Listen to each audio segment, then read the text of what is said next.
Hello everyone, welcome back to my channel Sohini's creation. তো আজকে তোমাদের সাথে শেয়ার করব মোস্ট ট্রেন্ডিং একটা খাবার, সেটা হচ্ছে ডিম ভাপা। তো ভাবছিলাম কি করি, তো এটাই আমার মাথায় আইডিয়া হলো। তো চটাপট কিন্তু এটা হয়ে যায়।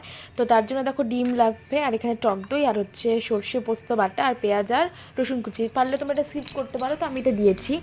তো এখানে একটা মিক্সার গ্রাইন্ডারে কী করেছি, কাজু, দুটো লঙ্কা আর এই পেস্টগুলো সবগুলোকে একবারে মিক্সার গ্রাইন্ডারে মিক্সড করে রেখেছি।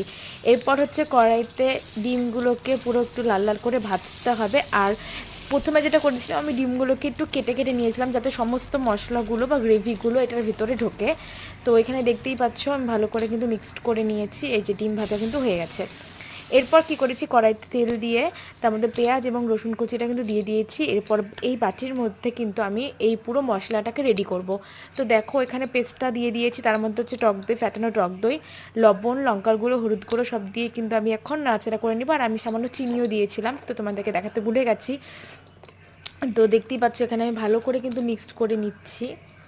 তারপর কিন্তু তেল দিয়ে নিয়েছি, আমি লাস্টেও একবার তেল দিয়েছি। এরপর দেখো একটা বাটি রেডি করব, টিফিন বক্সের মধ্যে রেডি করব। তো এখানে কিন্তু পেঁয়াজ এবং রসুনের কুচিগুলো দিয়ে নিয়েছি। তারপরে অল্প একটু মশলা দিলাম, মশলাগুলোর মধ্যে ডিমগুলোকে দিয়ে দেবো। এখন ডিমগুলোকে দিয়ে তার উপর দিয়ে আবার মশলা দেবো, তাতে হচ্ছে ভালো করে ঢুকবে। এবং লাস্টে কিন্তু দুটো কাঁচা লঙ্কা দিয়েছি এবং তেল দিয়েছি। দিয়ে টিফিন বক্স বন্ধ করে কিন্তু কড়াইতে যে প্রসেসে দেখানো হবে সেই প্রসেসে করে নেবে। 10 থেকে 15 মিনিট বা 20 মিনিটও হতে পারে। তো তারপরে কিন্তু রেডি হয়ে যাবে এরকম সুন্দর একটা ডিম ভাপা। খেতে কিন্তু খুব টেস্টি হয়। তোমরা